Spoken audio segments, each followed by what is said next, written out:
today for free that anybody that is able to sleep in the Niger Delta overnight should not be called an oil thief. He cannot be an oil thief. He could just be a victim of oil thievery, Mr. Abati. Okay, a couple of things. Number one, so I'm just throwing ideas around. Do you think sort of like the Kimberley process that they instituted with diamonds will work with oil? Since we have a lot of international, bodies that are also part of all of this, that are taking our resource and all of that, do you think, sort of that process can work with oil? And secondly, I glistened a bit when you talked about empty African pride. And we remember that situation way back in 2004, if my memory serves me right, where the ship, 30,000 metric tons, was impounded under the naval care, or the care of the Navy, and the ship was missing. And I remember how many top naval officers were tried in that matter. Some were exonerated, some were found guilty. But since then, we've had this recurring case and this, like you said, recurring riddle. So, sort of like 20 years down the line, we've not been able to crack this. That's the riddle. It didn't start today. How can we crack this riddle? Is it that these men are untouchable, that nobody can touch them, or they are bigger than the states?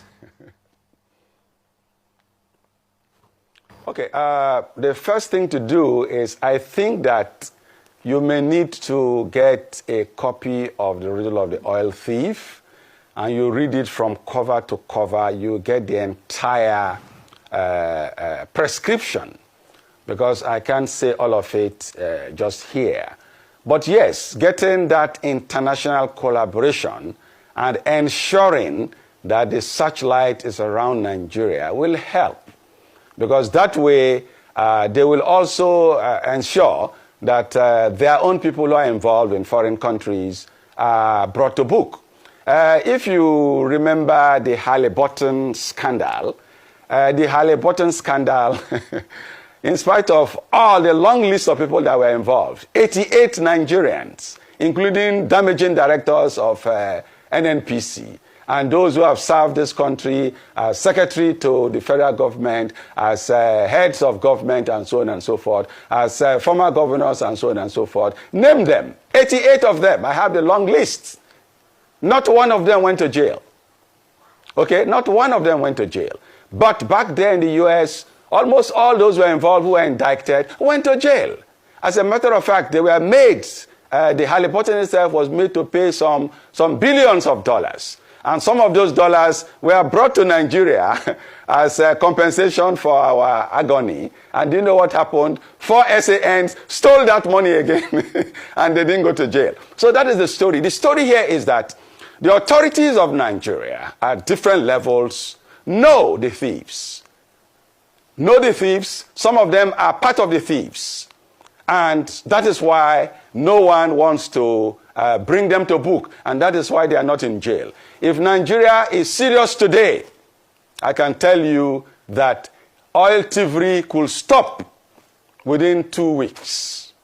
We can do it if the Nigerian state is ready. Because, you see, at some level, just check the way it is done. Let's look at the MT Tura 2. It went to an official loading bay somewhere and stayed there for a while. Because, you see, my primary school was State School 1, Ibulia Dikibo, okay, at Okrika. When I was going to school in those days, in the 70s, behind my school was the jetty, the NPRC jetty at Okrika. The Leme Petroleum Refinery jetty at Okrika was just by my school. And we saw the ships coming to load and leave. And of course, when they come, they stay for a while before they load to their capacity and go. It is not a 1 minute thing. It's not like one fly going to urinate somewhere. It takes a while. And those places are manned by law enforcement. From EFCC to DSS to Army to Navy to Air Force to everybody. To NCDC. Everybody is there. So, You cannot tell me that they didn't see this thing going on. So the Nigerian state is playing ostrich. They just want me to come and talk for nothing and want Aerofy to have high blood pressure. Please, don't have high blood pressure. If the government is ready to stop oil thievery today, it will stop. Some big interests in government from the 80s to the 90s particularly, and of course in recent times, almost everybody's in the game, except myself and you perhaps. So, it is clear. Let them use an international collaboration system, beam the searchlights, but for me I think that the Navy can do a good job. The JTF can do a good job. If those above these particular establishments are ready to do a good job. Because yes, if you tell Rear Admiral Ferrara that this is what you want, that is what he's going to do. Yes, that is what he's going to do. He's so trained that if you say this is what you want and you're above him, that is what he's going to do. So whatever outcome we've been getting in the last few decades is what the Nigerian state wanted. Mark my words, it is what the Nigerian state wanted. It is what the federal government of Nigeria wanted. That is what we are getting. And of course, you know that all these monies, they don't put them in Ghana must go bags. They put them in banks. Banks in Nigeria, through central bank, wire them to the Swiss accounts, wire them to the Hong Kong bank, and so on and so forth. So you can follow the trail. I mean, what is EFCC doing? So they should tell it to the dogs. They shouldn't tell it to me. And I believe that when you read the riddle of the oil thief, they won't tell it to you as well, because you will know clearly that this is just a game, and we are here made to be distracted for nothing.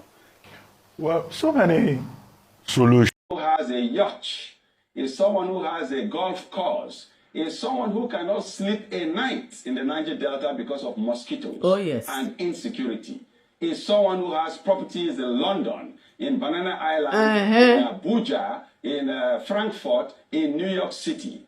Those are the thieves. They have a lot of money.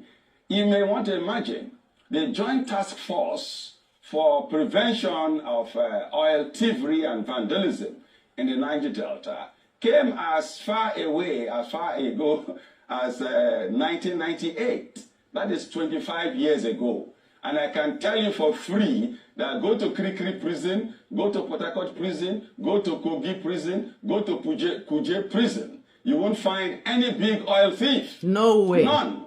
And even for these boys, when they are caught, they find a way and just die, you know. And so even this one, now that the vessel is burnt and the crude burnt and so on and so forth, after once or twice, even Rufai won't talk about it again.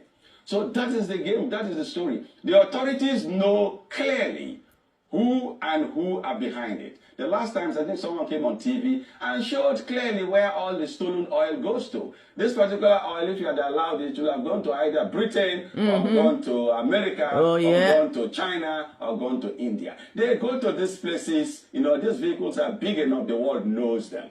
So everyone that is in authority knows them, except for maybe Rufai and Abati and myself. But they are well known. So those are the real oil thieves. The subsidy thieves, the subsidy racketeers. They're not saying, okay, you want subsidy to go. What of those who have been milking the system for the last several decades? Who brought in one shipload in, collected money for 10 shiploads, who brought no shipload, perfected papers and collected money for 20 shiploads. And the racketing has been going on and on and on. And so if you just stop so-called oil subsidy and no one is going in for it, what have you done? Billions have been stolen. Nigerians have been fleeced. That is the game. It goes on. Say it, Your Majesty. They know who does it and who does not do it. And the reason why they prefer